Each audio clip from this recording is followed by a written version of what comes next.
The dust had barely settled on Main Street when Mason Lawson rode into Opal, Wyoming with $3 in his pocket and no intention of staying past sunrise.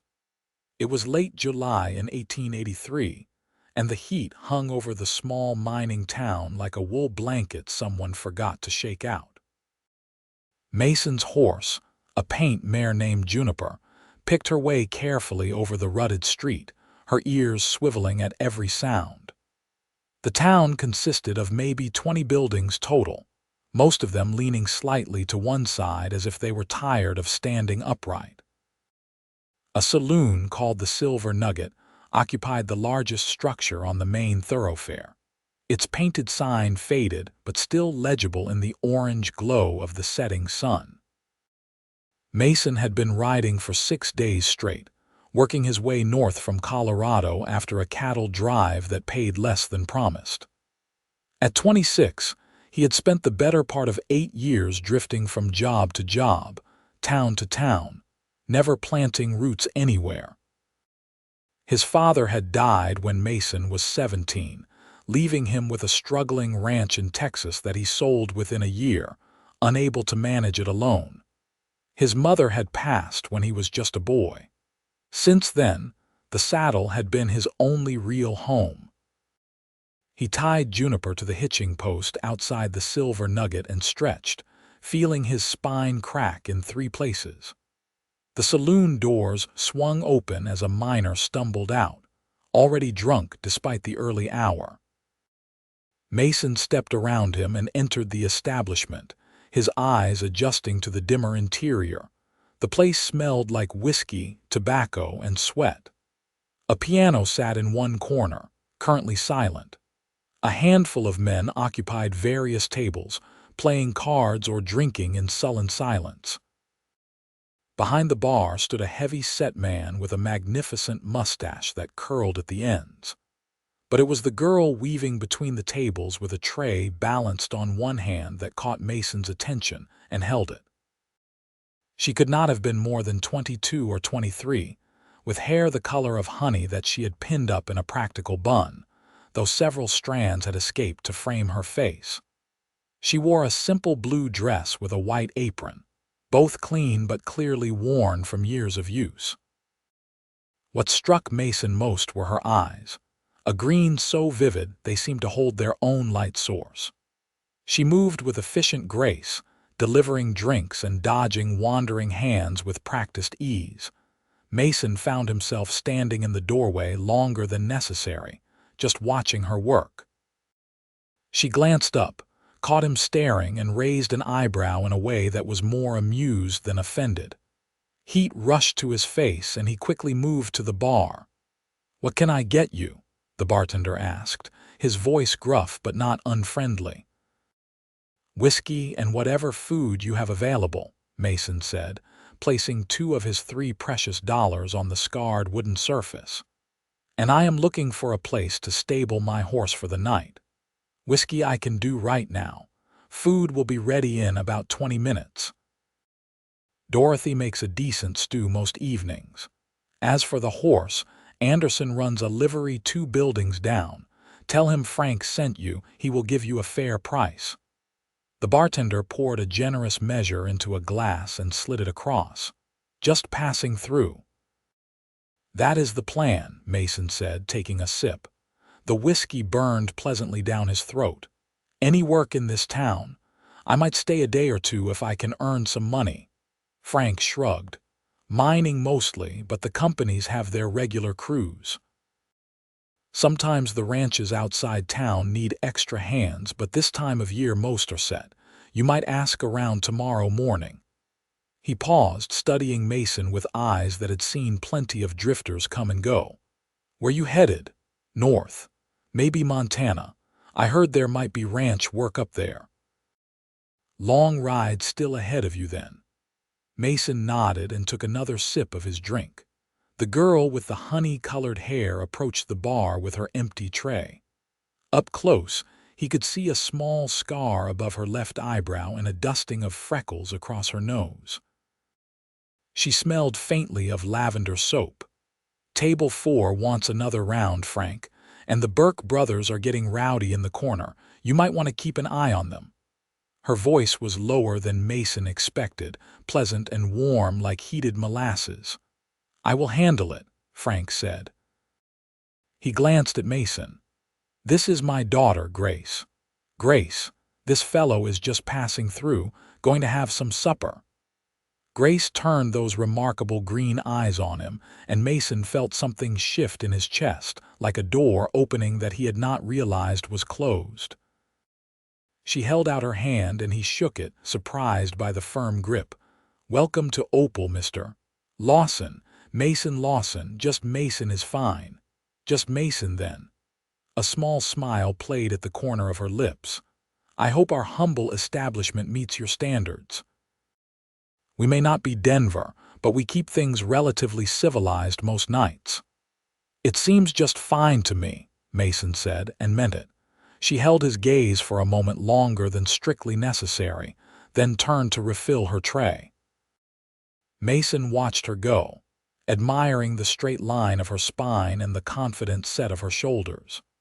Frank cleared his throat, and Mason quickly returned his attention to his whiskey, feeling like a schoolboy caught passing notes in class. The stew, when it arrived, was indeed decent. Mason ate slowly, making it last, while he observed the evening crowd. The Burke brothers that Grace had mentioned were getting louder, their argument escalating from whatever small grievance had started it. Frank moved out from behind the bar with surprising speed for a man his size and said something quiet to both men. Whatever it was worked, because they settled down immediately, though they continued to shoot dark glances at each other. Grace made her rounds with tireless efficiency, somehow managing to be friendly without encouraging any inappropriate behavior. Mason noticed the way she handled the more difficult customers, deflecting crude comments with quick wit and maintaining her dignity without making enemies. It was an art form, really, and she had clearly mastered it. When she passed his table again, he found himself speaking before he could think better of it. "How long have you been working here?" She paused, considering whether to engage in conversation.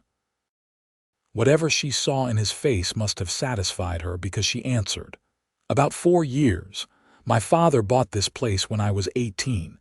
My mother had just died and he wanted a fresh start somewhere new. I help him run it." "I am sorry about your mother." "Thank you. It gets easier with time, though I still miss her every day." She shifted her empty tray to her other hand. "What about you? Any family?" "Not anymore. It has been just me for a while now." Something like understanding passed between them, that recognition of shared loss that needs no further explanation. Grace nodded slowly. "Well, I hope you enjoy your stay in Opal, however brief it may be." She moved on before he could respond, but Mason felt the absence of her presence like a sudden chill. He finished his stew and nursed his whiskey, in no hurry to leave the warm glow of the saloon for the dark street outside. Eventually, though, he knew he needed to tend to Juniper and find somewhere to sleep for the night. He paid for his meal and stepped out into the evening air. The temperature had dropped considerably, the desert cooling rapidly once the sun set. Stars were beginning to appear overhead, more stars than he had seen in months, unpolluted by city lights. He found Anderson's livery easily enough and paid 50 cents to have Juniper fed, watered, and sheltered for the night. The stable owner was a laconic man who asked no questions and offered no conversation, which suited Mason fine. With his saddlebags over his shoulder, Mason walked back toward the saloon. Frank had mentioned that they rented a couple of rooms on the second floor for travelers. It was more expensive than Mason wanted to spend, but sleeping in the open with only 50 cents left to his name seemed foolish. At least in a rented room, he could lock his possessions away and get a real night's rest. Frank was alone behind the bar when Mason re-entered. The evening crowd had thinned slightly, though a poker game was heating up in one corner. I would like to rent a room for the night, Mason said. $2, Frank replied. That includes breakfast in the morning. Room 3 at the top of the stairs is open. Mason hesitated. That would leave him with absolutely nothing in his pocket, but the exhaustion in his bones made the decision for him. He handed over the money and received a key in return. Thank you. I appreciate it. You look dead on your feet, son. Get some rest. Things always look better in the morning. Mason climbed the narrow stairs at the back of the saloon, finding room 3 easily enough. It was small but clean, containing a bed, a washstand, and a chair. A window looked out over the back alley. He dropped his saddlebags on the chair and sat on the bed, testing it. The mattress was thin but infinitely better than the hard ground. He should have felt content. He had shelter, food in his belly, his horse was cared for. But instead, he felt strangely restless. He stood and moved to the window, looking out at the darkened buildings of Opal. Somewhere down below, Grace was still working, still moving between tables with that efficient grace. He could hear the muffled sounds of the saloon through the floorboards, voices and laughter, and the occasional shout. Mason undressed down to his union suit and lay on the bed, staring at the ceiling. Tomorrow he would find work or move on. That was how it always went. He never stayed anywhere long enough to form attachments or make real connections. It was easier that way, safer. He could not lose what he never had. But as he drifted toward sleep, it was green eyes and honey-colored hair that filled his thoughts. He woke to sunlight streaming through the window and the smell of coffee and bacon wafting up from below. For a moment he was disoriented, then remembered where he was. Opal, Wyoming. One night only. Time to move on. Except he was completely broke now. He would need to find at least enough work to buy supplies before he could continue north. The realization should have frustrated him, but instead, he felt a small spark of something that might have been relief. Mason dressed quickly and headed downstairs. The saloon looked different in the morning light, less romantic and more worn. Frank was behind the bar and Grace was setting plates of food on one of the tables. 3 other men, clearly miners based on their clothes, sat eating breakfast. Morning, Frank called. Find a seat. Grace will bring you some food. Mason chose a table near the window and sat down. A moment later, Grace appeared with a plate laden with bacon, eggs, and thick slices of bread. She set it in front of him along with a cup of coffee. Sleep well, she asked. Better than I have in weeks, Mason admitted. Thank you, you are welcome. She lingered by his table and he got the sense she wanted to say something more. Finally, she spoke. My father mentioned you were looking for work. There might be something if you are interested. Mason looked up quickly. What kind of something? Our handyman quit 2 weeks ago. Took off for the gold fields in Montana. We have a list of repairs that keeps getting longer. It would only be a few days' work, maybe a week at most, but we could pay you and provide room and board. What kind of repairs?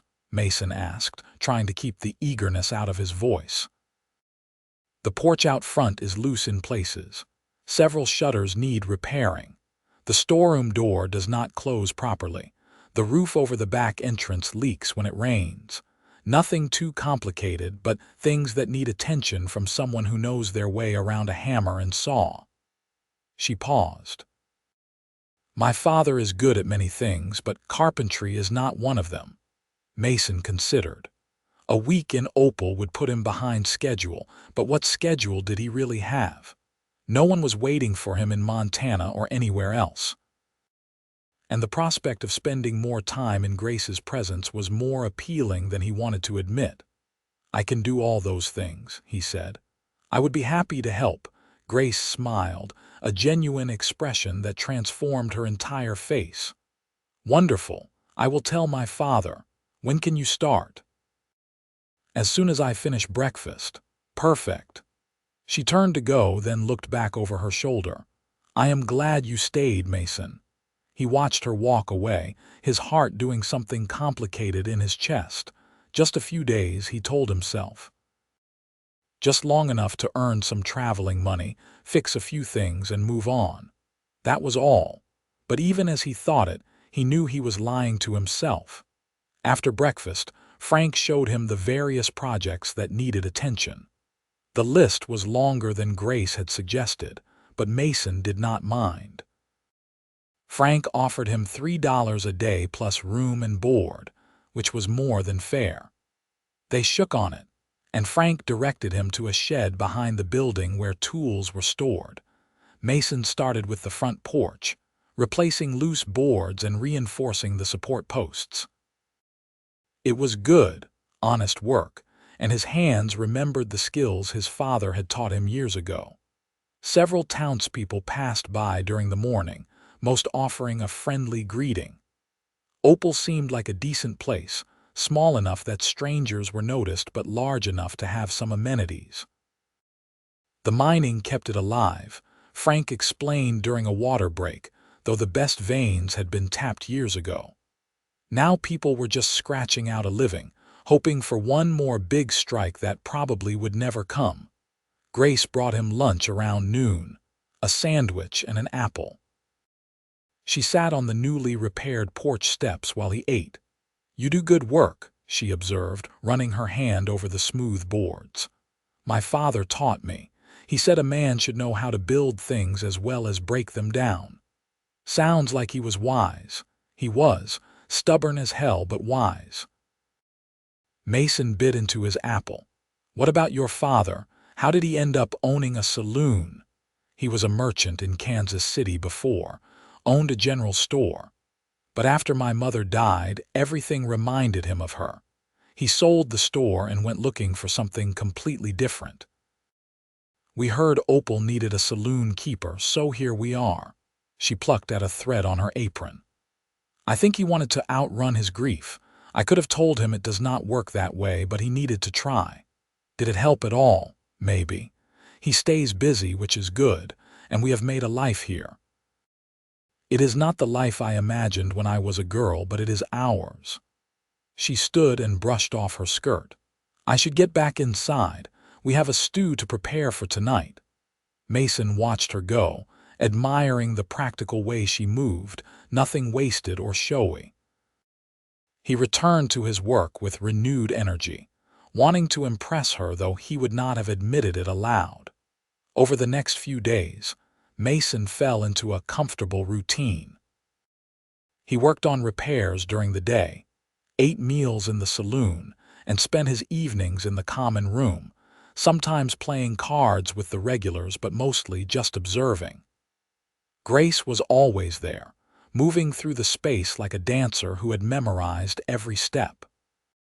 He learned her patterns, the way she tucked that stray piece of hair behind her ear when she was tired, how she bit her lower lip when she was calculating figures at the end of the night. They talked whenever she had a spare moment, conversations that started surface level but gradually went deeper. She told him about her childhood in Kansas City, about her mother who had loved gardening and singing, about her dreams of maybe one day opening a restaurant of her own where she could cook instead of just serve. He told her about the ranch in Texas, about the years of drifting, about the strange emptiness of having no place that felt like home. "You miss it?" she asked one evening. They were sitting on the newly repaired back porch, taking a break from the heat inside. The sun was setting, painting the sky in shades of orange and pink. "The ranch, I mean." "Sometimes," Mason admitted, "but mostly I miss the idea of it more than the reality. It was too much for me to handle alone, and I did not know who I was yet. I was just a kid trying to fill my father's boots and failing at it. You were 17. You were supposed to be a kid. Tell that to the bank that held the mortgage." He shook his head. "I made the right choice selling it. I just wish I had figured out what to do next." And 8 years later, still figuring it out, something like that. He looked at her profile, the way the sunset light caught in her hair. "What about you? You ever think about leaving Opal? Grace was quiet for a long moment. Every day for the first year, I hated it here.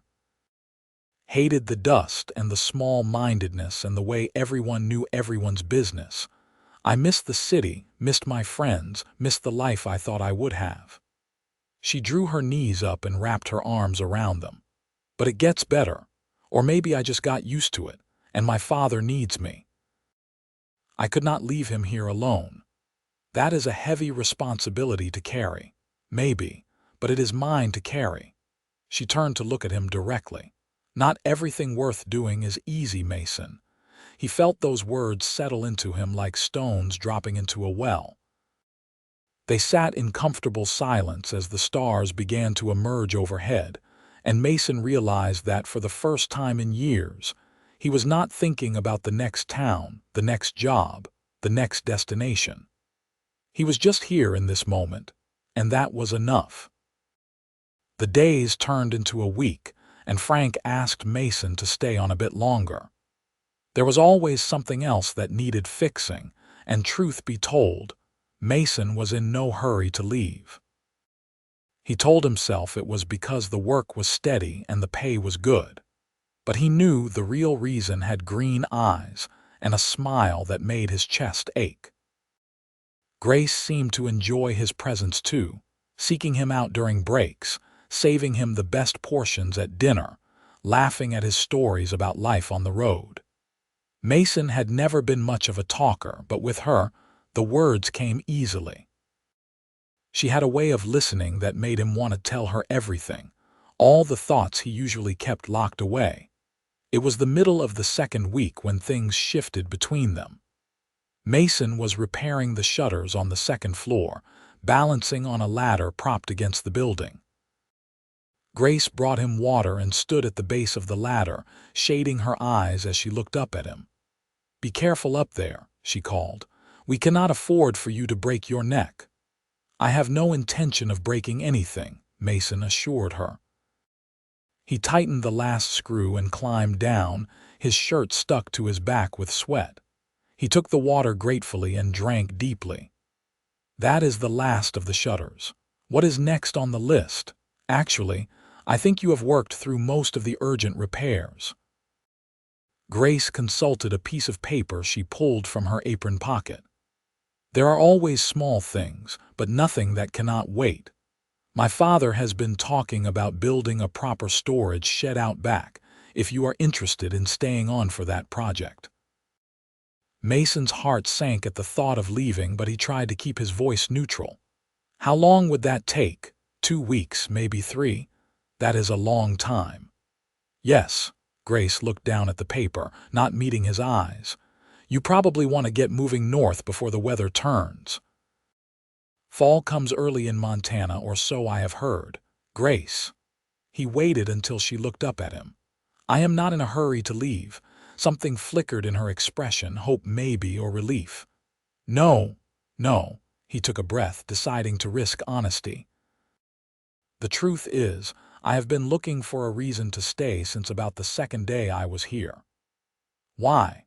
The question hung between them, heavy with possibility. Mason could deflect, make a joke, keep things light and safe, or he could tell her the truth and see what happened. He chose truth. "Because of you. Because talking to you is the best part of my day. Because when I think about riding out of Opal, something in my chest feels wrong, like I am leaving something important behind." He set down the water cup, his hand suddenly needing something to do. "I know I am just a drifter with no prospects and no future to offer anyone. I know you probably have men in this town who are more established, more reliable. But I like you, Grace. More than I have liked anyone in a very long time." Grace's cheeks had turned pink, but she did not look away. "There are no other men. There have been a few who asked, but I never felt anything for them. They were nice enough, but there was no spark, nothing that made me want to say yes." She stepped closer to him, close enough that he could see the flecks of gold in her green eyes. "And then you rode into town looking exhausted and lost and determined not to need anything from anyone. And I thought, Here is someone who understands what it means to keep going even when you are tired. Here is someone who has known loss and loneliness. Here is someone I want to know better. Mason's breath caught in his throat. Grace. I like you too, Mason. I have been trying not to because you said you were just passing through, and I did not want to get attached to someone who was going to leave. But I think it might be too late for that. He reached out slowly, giving her time to step back if she wanted. But she did not move, just watched him with those remarkable eyes. His hand cupped her cheek, his thumb brushing across her cheekbone. Her skin was soft and warm, and when she leaned into his touch, he felt something in him settle, like finding the missing piece of a puzzle he had not realized was incomplete. "What do we do now?" he asked quietly. "I suppose that depends. Are you still planning to leave?" Mason thought about Montana, about the vague notion of ranch work that had been pulling him north. Then he thought about Opal, this dusty little town that had nothing to recommend it except for the woman standing in front of him. It was not a difficult choice. "No," he said, "I am not leaving." "Not unless you want me to." Grace smiled, and it was like the sun coming out from behind clouds. "I definitely do not want you to." He leaned down and kissed her, soft and careful, a question more than a statement. She answered by rising on her toes and kissing him back, her hands coming up to rest on his chest. The world narrowed to just the two of them, the taste of her lips, the feel of her body against his, the thundering of his heart in his ears. When they finally broke apart, both breathing hard, Mason rested his forehead against hers. "I should probably talk to your father." "Probably," Grace agreed, though she made no move to step away. "He likes you, I think. You work hard and you treat people with respect. That matters to him." "I like him too, and I promise you my intentions toward his daughter are entirely honorable." "How disappointing," Grace teased, then laughed at his shocked expression. "I am joking, Mason, mostly." They stood there for another moment, neither wanting to break the spell. Finally, Grace sighed and stepped back. "I should get inside. We have customers arriving soon. But later, after we close, we can talk more. Figure out what this means, what happens next." "I would like that." She squeezed his hand once and then was gone, disappearing into the saloon. Mason stood in the empty street, touching his lips and wondering how his entire life had changed in the span of a single conversation. He had ridden into Opal with no plans to stay, and now he could not imagine being anywhere else. That evening, after the last customer had stumbled out into the night, Mason approached Frank behind the bar. Grace was upstairs tidying the rooms, giving them privacy for this conversation. "Frank, I need to speak with you about something." The older man looked up from the glass he was polishing. His expression was unreadable, but Mason thought he saw a glimmer of knowing in his eyes. "I figured you might. Have a seat." Mason sat on one of the bar stools, suddenly nervous in a way he had not been since he was a teenager. "I care about your daughter. A great deal. And I would like your permission to court her properly if she is willing."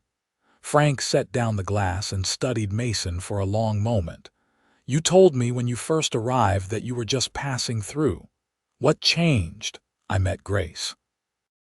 And I realized that I have been running from place to place looking for something without knowing what it was. Turns out it was not a place at all. It was a person." "Pretty words," Frank said, though his tone was not unkind. "But I need more than pretty words.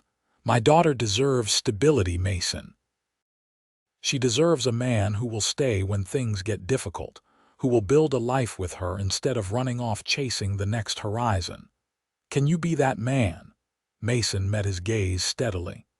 "I can. I know my history does not support that claim, but I am asking you to give me a chance to prove it. I want to stay in Opal. I want to build something here. And more than anything, I want to be worthy of Grace." Frank was quiet for a long time, his weathered face thoughtful. Finally, he nodded. Grace is a grown woman who can make her own choices. If she wants to be courted by you, I will not stand in the way. But understand this, I will be watching. If you hurt her, if you make promises you do not keep, you will have me to answer to. Are we clear? Perfectly clear, sir, and I appreciate your trust. I will not betray it. See that you do not. Frank's stern expression softened slightly. For what it is worth, I do think you are a good man, Mason. You work hard, you are honest, and I have seen the way you look at my daughter. Just do not make me regret giving you this chance. I will not, I promise. They shook hands across the bar, a pact sealed. Mason felt the weight of responsibility settle on his shoulders, but it was a good weight, grounding rather than burdensome. For the first time in years, he had something worth fighting for, worth staying for. Grace appeared at the top of the stairs, her expression questioning. Mason smiled and nodded, and he saw relief wash over her face. She came down quickly and joined them. "So," she asked, looking between the two men, "so your father has agreed to let me court you, if that is what you want."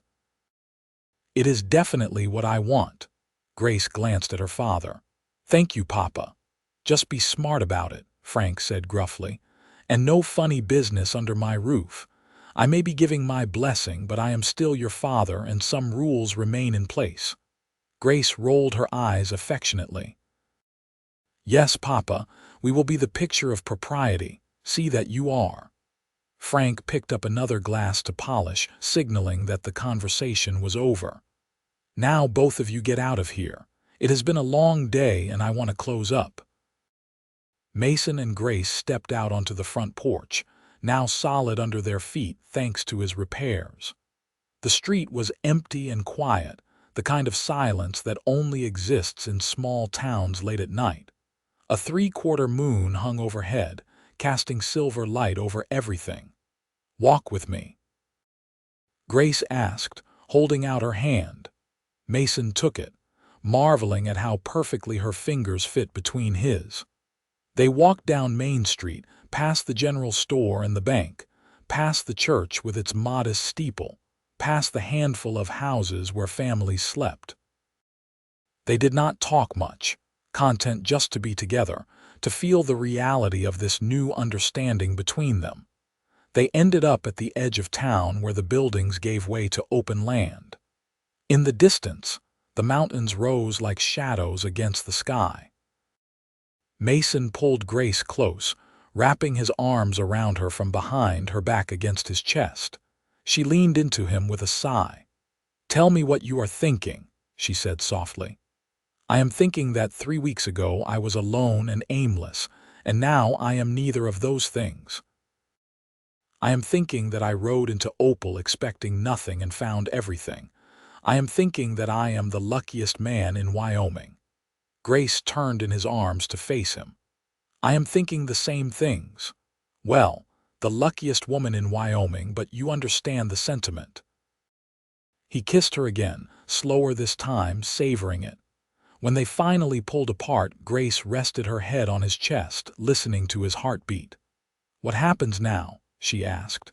"You cannot work at the saloon forever fixing things." "No, but I can find other work." "Opal has ranches nearby," you said. "Maybe I can hire on as a ranch hand, or I could see if any of the shops in town need help. I am a hard worker, Grace. I will find something." "I know you will." She pulled back to look up at him. "And in the meantime, you are welcome to stay at the saloon. My father already offered to let you keep the room in exchange for maintenance work and helping out when we are busy. That is generous of him. He is a generous man when he wants to be, and I think he sees that you make me happy. That matters to him more than anything." She smiled. "You do make me happy, Mason, happier than I have been in a long time. You make me happy too. You make me want to be better, to build something lasting." They stood there under the stars, holding each other, making quiet promises about the future. Eventually, they walked back to the saloon hand in hand, knowing that everything had changed and that the change was good. The next few weeks passed in a golden haze. Mason took on the project of building the storage shed, working steadily through the warm, late summer days. Grace continued her work in the saloon, but now she did it with a lightness that had not been there before. Whenever they had spare moments, they were together, learning each other, building the foundation of something real. Mason made it a point to be useful beyond his carpentry work. He helped Frank with heavy lifting, fixed things around the saloon before they broke, and even stepped in to help break up fights when the Saturday night crowd got too rowdy. He proved himself reliable and steady, exactly the kind of man Frank wanted for his daughter. The townspeople began to accept Mason as a resident rather than a visitor. The owner of the general store, a friendly woman named Mrs. Henderson, started greeting him by name. The blacksmith, a taciturn man called Peterson, nodded to him in the street. The Methodist minister invited him to Sunday services. Slowly, Opal was becoming home. Mason and Grace courted properly, with all the old-fashioned formality that Frank insisted upon. They took walks in the evening, attended church socials together, and shared meals at the saloon. Frank chaperoned more often than not, though he had the decency to sit far enough away to give them the illusion of privacy. It was during one of these chaperoned evenings, about 6 weeks after Mason had first arrived in Opal, that Grace told him about her dreams. They were sitting on the back porch again, a favorite spot of theirs, watching the sunset paint the sky. "I have been saving money," she said quietly. "Every spare penny I can manage. I have nearly $200 put away." Mason whistled low. "That is a considerable sum." "What are you saving for?" "A restaurant. A real one, with tablecloths and proper china and food that people choose from a menu instead of just eating whatever we cook that day." Her voice carried a wistfulness that made his heart ache. "I know it is probably foolish. Opal is too small to support something like that, and I should be practical, but I cannot help dreaming about it." "It is not foolish," Mason said firmly. "Dreams are what keep us going, what make life worth living, and I think you would run an excellent restaurant." "You are just saying that because you are courting me." "I am saying it because it is true. Grace, you are one of the most capable people I have ever met. You work harder than anyone I know, you are organized, you understand people, and from what I have tasted of your cooking, you are talented in the kitchen. If anyone could make a restaurant succeed in a place like Opal, it would be you." She looked at him with such hope and gratitude that he wanted to promise her the world. "Do you really think so?" "I know so. And maybe Opal is growing. Maybe the mining will pick back up or the railroad will extend a line through here. Towns change, Grace. They grow or they shrink, but they change. And if you have the money saved and the opportunity presents itself, you should take it. Would you help me? If I did try to open a restaurant, would you be there with me?" Mason took her hand, threading his fingers through hers. "I would be honored to help you in whatever way you need. We could be partners if you want. Your vision and my labor. I may not know much about running a restaurant, but I can build whatever you need, fix whatever breaks, and support you every step of the way." Grace's eyes were bright with unshed tears. "I love you, Mason Lawson." The words hung in the air between them, precious and terrifying. Mason felt his heart stutter in his chest. He had never said those words to a woman before, had never felt them with such certainty. But he felt them now, burning in his chest like a fire that would never go out. "I love you too, Grace. I think I have loved you since the first moment I saw you carrying that tray through the saloon like you owned the world." She laughed, a sound of pure joy, and kissed him. They heard Frank clear his throat loudly from inside, a reminder that he was there and paying attention. They broke apart, both smiling. "Your father has excellent timing," Mason said wryly. "He has had years of practice," Grace replied. "But I do not mind. We have time, Mason." We have all the time in the world. As autumn approached, Mason knew he needed to make a more permanent commitment to Opal and to Grace. He had been living day to day, taking on odd jobs around town to supplement his work at the saloon. But if he was going to truly plant roots here, he needed something more substantial. The opportunity came from an unexpected source. Henry Burke, one of the brothers who had been arguing that first night in the saloon, approached Mason one afternoon while he was working on the storage shed. "You are the carpenter fellow, right?" Henry asked without preamble.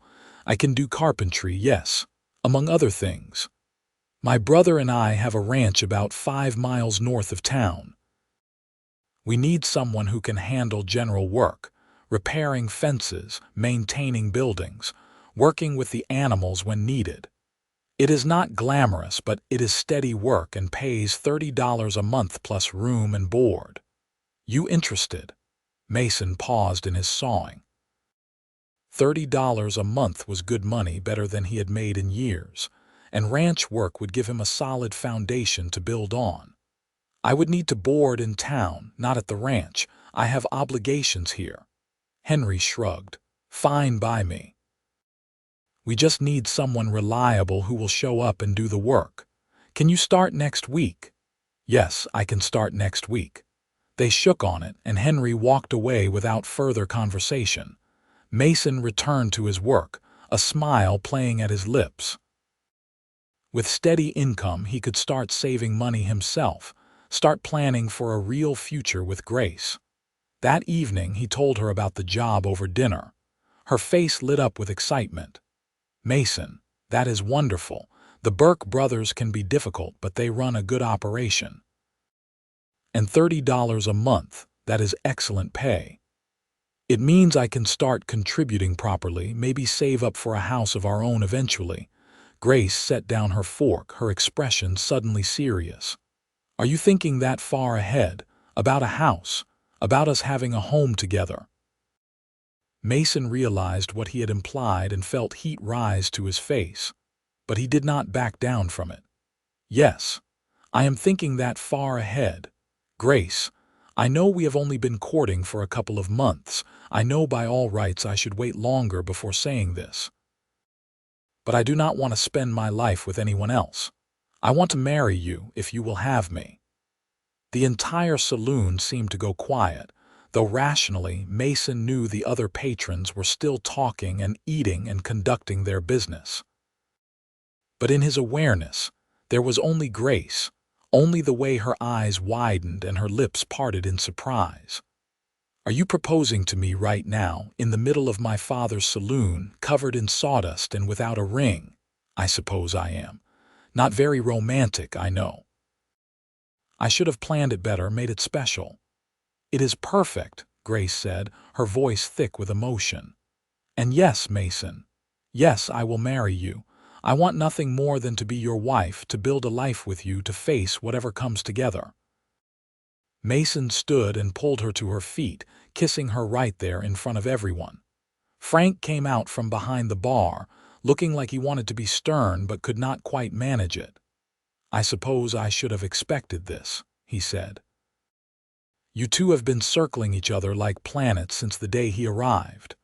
"Are you upset, Papa?" Grace asked, still holding onto Mason's hands. "Upset?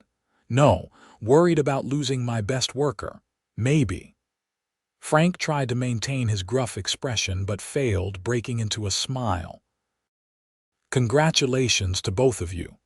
Mason, you take care of my girl. Grace, you keep him in line. And for heaven's sake, someone get this man a ring before the whole town starts gossiping." The other patrons had caught on to what was happening, and a cheer went up. Drinks were poured, toasts were made, and the evening turned into an impromptu celebration. Mason sat with his arm around Grace, feeling more connected to this community than he had to any place in his adult life. These people, this town, this woman beside him, they were his now, and he was theirs. The next day, Mason rode out to a ranch on the far side of Opal, where an old rancher named Thomas Granger was rumored to have a collection of items left behind by previous owners of the property. Mason explained his situation, and Mr. Granger rummaged through a trunk in his barn until he produced a simple gold band. "It was my grandmother's," the old man said, holding it up to the light. "Been sitting in that trunk for 20 years at least. You can have it for $5, and I think that is more than fair." It was more than fair. It was a gift. Mason paid the man gladly and rode back to town with the ring wrapped carefully in his handkerchief. That evening, he proposed again properly this time, getting down on one knee in the back garden behind the saloon where Grace grew herbs for cooking. She cried when she saw the ring, and when he slipped it on her finger, it fit as if it had been made for her. They set the wedding date for mid-October, giving them 6 weeks to prepare. It would be a simple affair, conducted by the Methodist minister with a reception in the saloon. Grace insisted she did not need anything fancy, just the people she cared about and the man she loved. Mason threw himself into his new job with the Burke brothers, determined to prove himself valuable. The work was exactly what Henry had described, a mix of fence repair, building maintenance, and general ranch tasks. It was hard physical labor that left him exhausted at the end of each day, but it was good work, honest work. The Burke brothers were demanding but fair, and Mason appreciated their straightforward approach. He spent his evenings with Grace, making plans for their future. They would live at the saloon for the first few months while they saved money, then find a small house in town to rent. Eventually, they hoped to build something of their own, a place that was truly theirs. And beyond that stretched the dream of Grace's restaurant, always there on the horizon, waiting for the right moment. The wedding day arrived with brilliant sunshine and a crisp autumn wind. Grace wore a simple white dress that Mrs. Henderson had helped her sew, with wildflowers in her hair that Mason had picked that morning.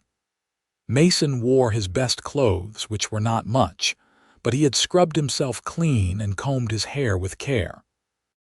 The ceremony took place in the small Methodist church, with what seemed like the entire town crammed into the pews. Frank walked Grace down the aisle, tears streaming openly down his face. Mason's own eyes were wet as he watched her approach, this remarkable woman who had chosen him despite all logic and reason. They spoke their vows in clear, strong voices. They exchanged rings. The minister pronounced them husband and wife, and when Mason kissed his bride, the congregation erupted in applause. They walked back down the aisle together, no longer two separate people but one unit, one partnership, one shared life. The reception at the saloon was loud and joyful. Frank had closed the place to regular customers for the day, transforming it into a party space. There was food, music from a fiddle player who lived on a nearby ranch, and dancing that lasted until late into the night. Mason danced with his wife, still marveling at being able to call her that, spinning her around the floor while she laughed with pure happiness. As the evening wound down and guests began to filter home, Mason and Grace slipped away to the room that would be theirs now. Frank had insisted they take the largest room, had even moved out some furniture to give them more space. It was not much, but it was a start. Grace closed the door behind them and leaned against it, looking at Mason with eyes full of love and anticipation and a touch of nervousness. "Hello, husband. Hello, wife." He crossed to her and took her hands. "Are you happy? Happier than I knew I could be, are you? Beyond measure." He kissed her softly. "I know I have not given you much, Grace. No fancy house, no security beyond what I can earn with my hands and my back. But I promise you this. I will work every day of my life to make you happy, to build something good with you, to be the man you deserve. You already are that man. And you have given me everything that matters, a partner who sees me, who believes in me, who loves me for exactly who I am." She reached up and cupped his face. "We are going to have a wonderful life together, Mason. I know it." They made love that night with tenderness and care, learning each other in this new way, binding themselves together in the most intimate act possible. Afterward, they lay tangled together in the narrow bed, talking in whispers until sleep finally claimed them. The first months of marriage were an adjustment, learning to share space and make decisions together, learning each other's habits and moods. But it was a sweet adjustment, full of laughter and discovery. Mason loved coming home after a long day at the Burke Ranch to find Grace waiting for him, loved sharing meals and stories and plans for the future. Grace loved having someone to care for, someone who appreciated her efforts and supported her dreams. They fell into comfortable routines. Mason worked 6 days a week at the ranch, taking Sundays off to attend church with Grace and spend the day together. Grace continued working at the saloon, though Frank had cut back her hours now that she was married, hiring a young widow named Sarah to help share the load. In their free time, Mason and Grace took walks around Opal, attended town socials, and saved every spare penny they could. Winter came to Wyoming with fierce determination. Snow piled high on the streets, and the temperature dropped so low that water froze in the basin overnight. Work at the ranch became harder, more about keeping animals alive and buildings intact than about repairs and improvements. Mason came home many nights with his fingers numb despite his gloves, his face wind-burned and raw. Grace always had the room warm for him, always had hot food ready, always greeted him with a kiss that made everything worthwhile. On the worst days, when the cold seemed to seep into his very bones, Mason thought about that first night he had ridden into Opal, exhausted and alone. He thought about how close he had come to just sleeping one night and moving on. The knowledge of what he would have missed made him hold Grace tighter, appreciate her more deeply. It was in February, 5 months after their wedding, that Grace made an announcement that changed everything. They were lying in bed one Sunday morning, luxuriating in the rare opportunity to sleep late. Grace had been quieter than usual for the past few weeks, and Mason had noticed but had not pressed, figuring she would tell him what was on her mind when she was ready. "Mason," she said, her voice carrying a tremor of nerves, "I need to tell you something." He turned to face her, suddenly worried. "What is it? Are you unwell?" "No, I am not unwell. Actually, I am perfectly healthy. It is just that." She took a deep breath. "I am going to have a baby." "We are going to have a baby." Mason felt the world tilt on its axis. A baby. They were going to be parents. He was going to be a father. The enormity of it hit him all at once, terrifying and exhilarating in equal measure. "Are you sure?" he asked, his voice coming out hoarse. "Yes, I am sure. I have suspected for a few weeks, but I wanted to be certain before I told you. I spoke with Dr. Morrison yesterday, and he confirmed it. The baby should come in August." Mason pulled her close, overwhelmed with emotion. "Grace, this is wonderful. This is the most wonderful news. We are going to be parents. You are happy then? I know it is sooner than we planned. We have not even found our own house yet, and money is still tight, and I worried that maybe it was too soon, that maybe you would be concerned about how we would manage." "Stop," Mason said, pulling back to look at her face. "I am thrilled. Yes, it is sooner than we might have planned, but good things often are. We will figure it out, Grace. We will find a house, we will manage the money, we will do whatever needs to be done, because that is what we do. We face challenges together." Grace's eyes filled with tears of relief. "I love you so much. I love you too, both of you." He placed his hand on her still flat stomach, marveling at the life growing inside her. We are going to have a family, Grace, a real family. They spent the rest of the morning making plans, talking about names and where the baby would sleep and how they would need to reorganize their lives. It was overwhelming, but it was also exciting. Mason felt a sense of purpose sharpen inside him. He had a wife to provide for and soon a child as well. He needed to work harder, save more, build something stable for them. The news spread through Opal within days. Frank was simultaneously thrilled and terrified at the prospect of becoming a grandfather. The townspeople offered congratulations and advice in equal measure. Mrs. Henderson started knitting baby clothes. Dr. Morrison provided Grace with instructions on how to stay healthy during her pregnancy. Mason increased his hours at the ranch, taking on extra work whenever it was offered. He also started accepting carpentry jobs on the side, building furniture and doing repairs for townspeople in his spare time. Every extra dollar went into their savings. They needed a house before the baby came, needed space for a nursery, needed to be settled. In April, opportunity arrived in the form of a small house on the edge of town. The previous owner had died, and his children, who lived back east, wanted to sell quickly. The house needed work, but the bones were solid. It had 2 bedrooms, a kitchen, a sitting room, and a small barn out back. The price was $150. Mason and Grace looked at their savings. They had $130 put together. Grace's $200 was reserved for her restaurant dream, and they had agreed not to touch that unless absolutely necessary.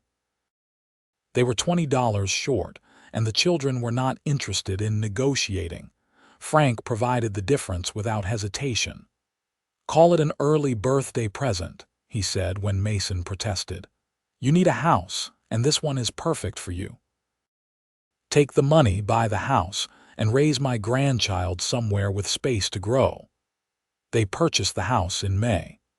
Mason spent every spare moment repairing and improving it, fixing the sagging front steps, patching the roof, replacing broken windows. Grace cleaned every inch, scrubbing floors and walls until they gleamed. They moved in at the beginning of June, and the first night they spent in their own home, Mason carried Grace over the threshold despite her protests that her growing belly made her too heavy.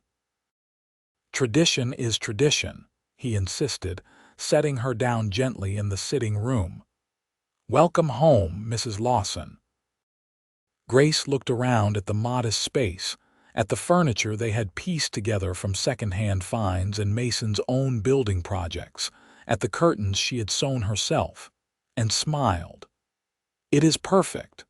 Summer arrived, bringing with it the heat and the promise of their baby's arrival. Grace grew rounder, her movements slower but her spirits high. She stopped working at the saloon entirely in July, spending her days preparing the nursery and taking care of the house. Mason worried about her constantly, rushing home each evening to make sure she was well. On a sweltering afternoon in mid-August, Grace's labor began. Mason fetched Dr. Morrison and then stood helplessly while the doctor worked, listening to Grace's cries of pain and wishing desperately that he could bear it for her. Frank arrived and sat with him, the 2 men united in their worry and their inability to help. It took 12 hours. 12 hours of pacing and praying and wondering if everything would be all right. And then, just as dawn was breaking, a baby's cry filled the house, strong and clear and perfect. Dr. Morrison emerged from the bedroom, tired but smiling. "You have a son, Mason, a healthy baby boy, and Grace is tired but doing well. You can go in now." Mason entered the room on shaking legs. Grace lay in the bed, sweaty and exhausted, holding a tiny bundle wrapped in a blanket. When she saw him, her face broke into the most beautiful smile he had ever seen. "Come meet your son," she said softly. Mason approached carefully, as if afraid he might break something with a wrong move. He looked down at the baby in Grace's arms and felt his heart expand in ways he had not known were possible. The baby had dark hair like his, a tiny scrunched face and miniature hands that waved in the air. "He is perfect," Mason whispered. "Grace, he is absolutely perfect." "Would you like to hold him?" Mason nodded, unable to speak. Grace carefully transferred the baby into his arms, showing him how to support the head. The weight was almost nothing, but the responsibility was everything. Mason looked down at his son and felt tears track down his face. "Hello, little one. I am your father, and I promise you I am going to do everything in my power to be the best father I can be. I am going to protect you and provide for you and teach you everything I know, and I am going to love you for every single day of my life." The baby yawned, a tiny gesture that made both parents laugh through their tears. Grace reached out and took Mason's hand. The three of them connected in that moment, a family complete. They named him Matthew Franklin Lawson after no one in particular, just because they both liked the name. Matthew was called Matt from the beginning, and he became the center of their world. Mason had never understood the depth of love a parent could feel for a child until he held Matt in his arms. It was fierce and protective and all-consuming in the best possible way. The first few months were exhausting. Matt woke multiple times each night, needing to be fed or changed or simply comforted. Mason and Grace took turns, stumbling through the darkness to tend to their son, functioning on minimal sleep and maximum love. But neither of them complained. This was what they had wanted, what they had dreamed of, and the tiredness was a small price to pay.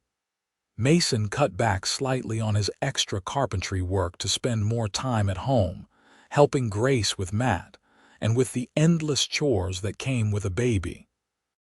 He still worked full days at the Burke Ranch, but his evenings now belonged to his family. He would come home, wash the dust and sweat from his body, and then spend hours holding his son, talking to him, singing to him, marveling at every tiny change and development. Grace blossomed as a mother. She was patient and nurturing, seeming to understand instinctively what Matt needed.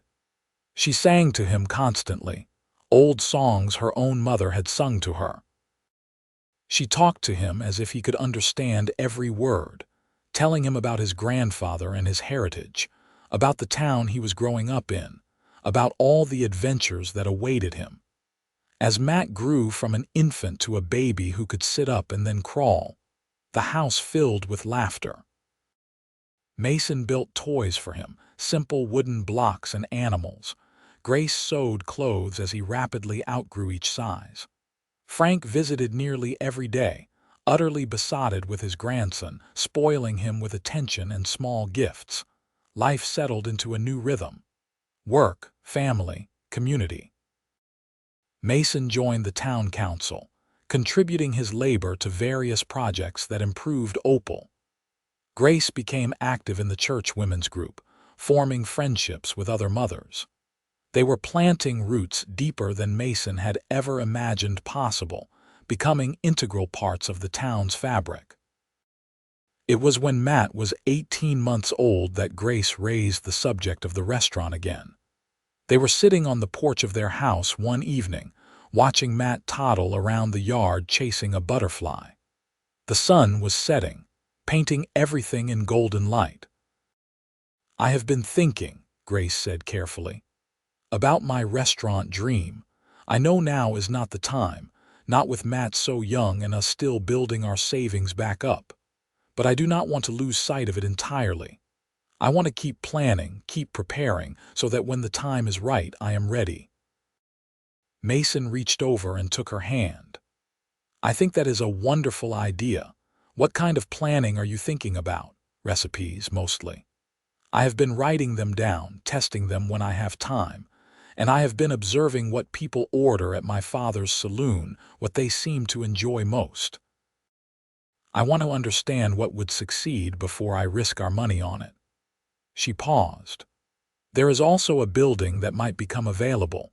The old mercantile on 2nd Street has been empty for months. Mrs. Henderson told me the owner is thinking about selling it cheap, just to have it off his hands. It would need work, but the location is good and the size is right. How cheap are we talking? $200.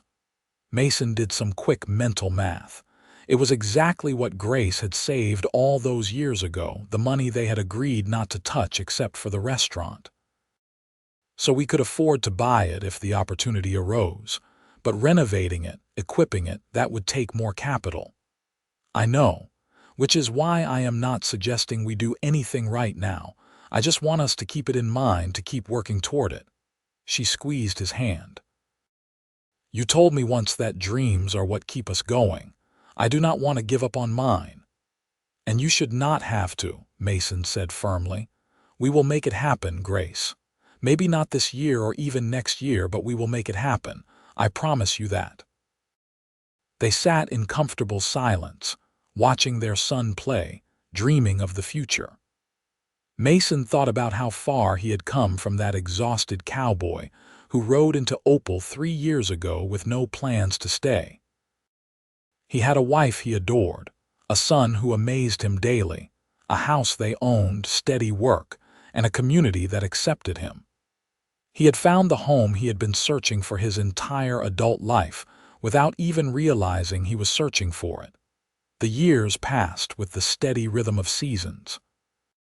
Matt grew into a bright, curious boy with his mother's green eyes and his father's stubborn determination. Grace continued working on her restaurant plans, refining recipes, and building a business strategy. Mason advanced at the Burke Ranch, eventually becoming the foreman, a position that came with more responsibility and better pay. When Matt was 4 years old, Grace announced she was pregnant again. This time there was no nervousness, only joy and excitement. They knew what to expect now, felt prepared in ways they had not been the first time. The pregnancy progressed smoothly, and in the spring of 1889 they welcomed a daughter into the world. Emily Grace Lawson arrived with a full head of dark hair and lungs that could wake the entire neighborhood. Where Matt had been a relatively calm baby, Emily was fierce and demanding from the start. But she also brought a new energy to the family, a spark of joy that enriched everything. Matt adored his little sister, constantly wanting to help care for her, bringing her toys, singing to her the same songs Grace had sung to him. Mason watched his children together and felt his heart might burst from the fullness of it all. This was family. This was legacy. This was everything that mattered. It was 2 months after Emily's birth that the mercantile building finally went up for sale.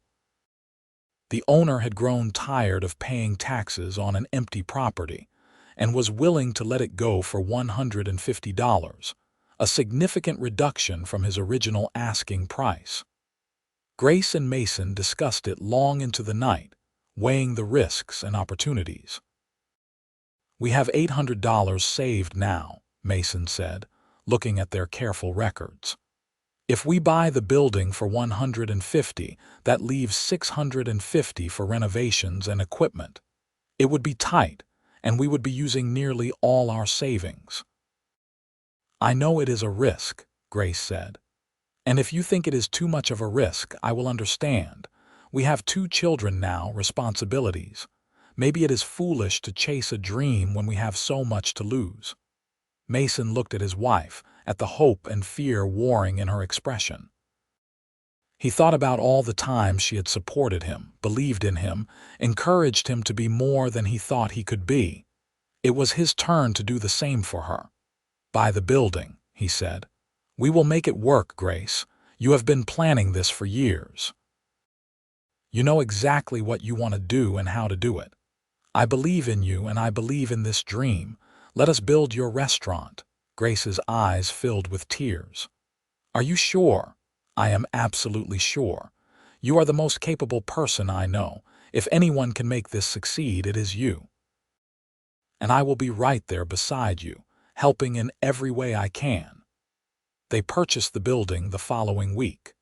Mason immediately began working on renovations, spending every spare moment transforming the old mercantile into the restaurant of Grace's vision. He built tables and chairs, installed a new cooking stove he bought from a closing hotel in a nearby town, repaired the floors, painted the walls. Grace worked alongside him when she was not caring for Emily, planning the menu, ordering supplies, training the 2 young women she hired to help serve. The restaurant opened in September of 1889, 6 years after Mason had first ridden into Opal. They called it Grace's Table, a name that honored both the owner and the communal nature of sharing a meal. The opening night was packed with curious townspeople eager to see what Grace had created. Mason stood in the corner, holding Emily and keeping an eye on Matt, watching his wife move through her restaurant with confidence and grace. She greeted customers, took orders, ensured everything ran smoothly.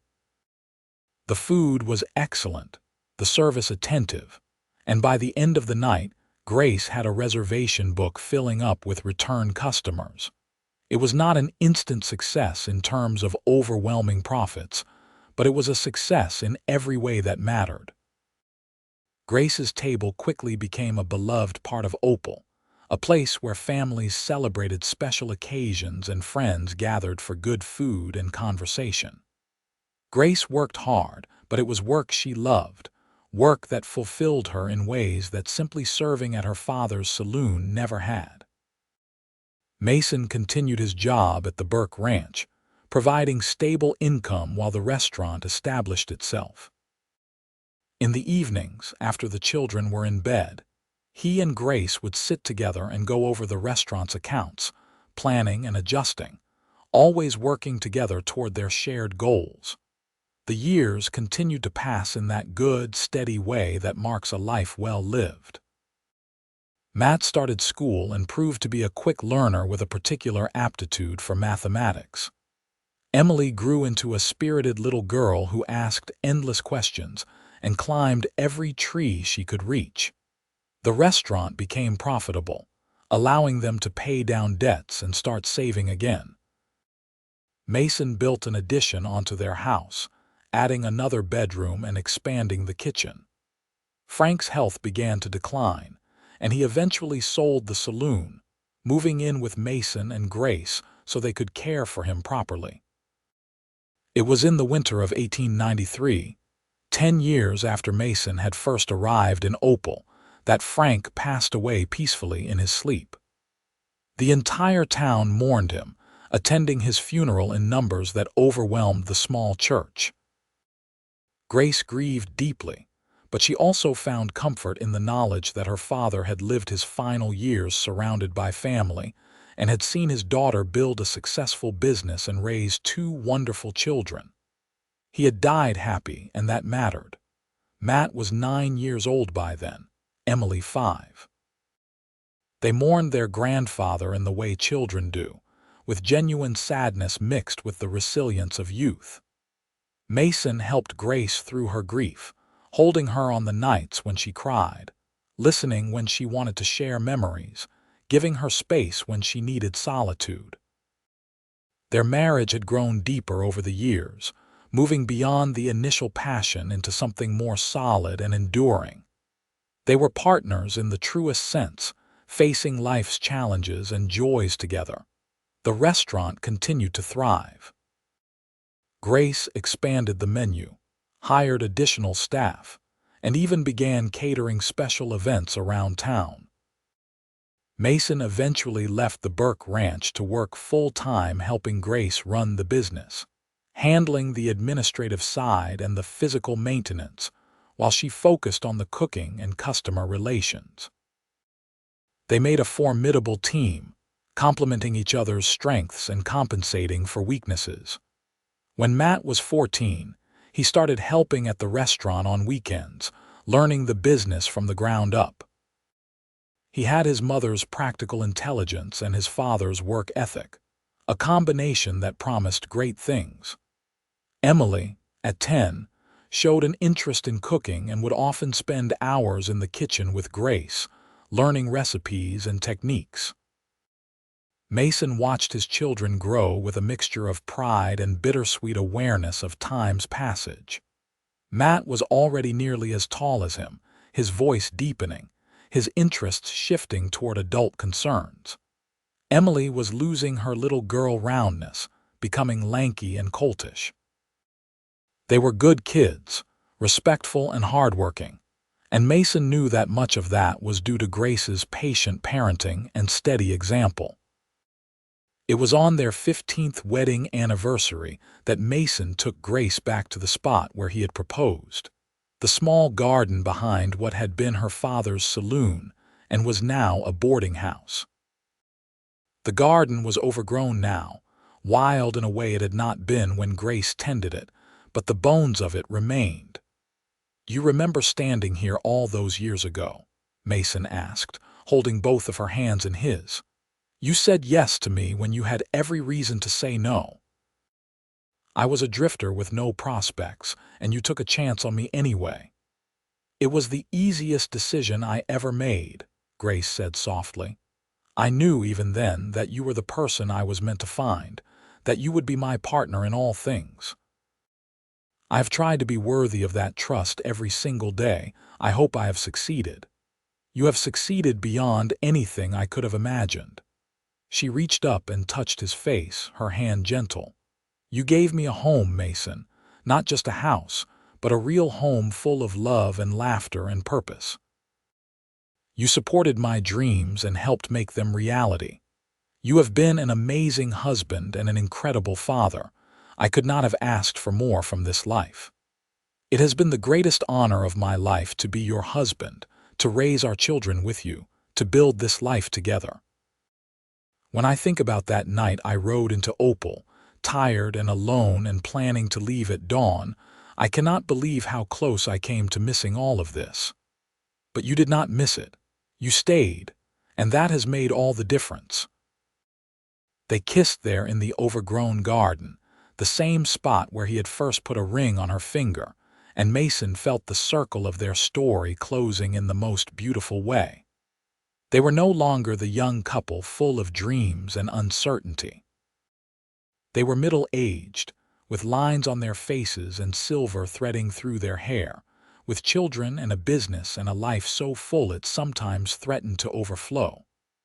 But the core of it, the love that had sparked that first night in the saloon, that remained as bright and vital as ever. The years continued their steady march. Matt graduated from school and announced his intention to become a lawyer, inspired by books he had read and cases he had followed. It would require going to Denver for education, a prospect that both thrilled and terrified his parents. But they supported him as they always had, helping him prepare for the journey and scraping together the money for tuition. Emily, at 13, had become an accomplished cook, already creating her own recipes and talking about expanding the restaurant's menu. She had her mother's vision and creativity, combined with a boldness that was entirely her own. Grace began teaching her the business side as well, preparing her to potentially take over one day.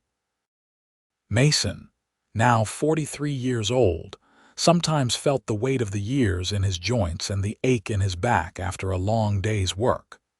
But he also felt profoundly grateful for every single moment. The scared, lonely young man who had drifted from town to town for 8 years had become someone solid and rooted, a pillar of the community, a husband and father and business owner. He had become someone his younger self would not have recognized. It was a Sunday afternoon in the summer of 1898, 15 years after Mason first arrived in Opal, that he and Grace took a walk around the town. Matt was away at university in Denver. Emily was spending the day with friends. They had a rare few hours to themselves, and they used it to simply wander hand in hand through the streets they knew so well. "Look how much it has grown," Grace marveled. The town had nearly doubled in size over the years, adding new businesses and homes, even getting a telegraph office 2 years prior.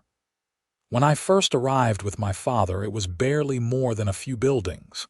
Places change, people change. That is the nature of life. Mason squeezed her hand. But some things stay constant. I still love you exactly as much as I did the day I married you. More, actually, because now I know you in ways I could not have imagined then. I love you too. More than words can express. She leaned her head on his shoulder as they walked. Do you ever think about what would have happened if you had not stopped here that night? If you had just ridden through without pausing? I try not to think about it too much. It frightens me, honestly. I was so determined not to need anyone or anything. I could have easily convinced myself to keep moving, to push through to the next town, and I would have missed everything that matters. I am glad you stopped. I am glad you stayed. I cannot imagine my life without you in it. They returned home as the sun was setting, that golden hour that had always been special to them. They sat on the porch of their house, the house that Mason had repaired with his own hands, and watched the light fade from the sky. Somewhere in Denver, their son was studying law. Somewhere in town, their daughter was laughing with her friends. All around them was the life they had built together, solid and real and beautiful. Mason thought back to that dusty evening 15 years ago when he rode into Opal with $3 and no plan beyond getting a meal and moving on. He had been running from loneliness without realizing that what he really needed to do was stop running.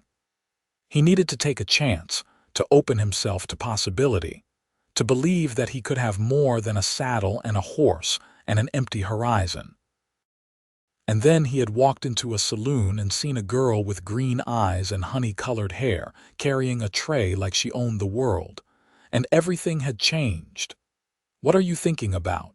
Grace asked, noticing his faraway expression. "How lucky I am. How grateful I am.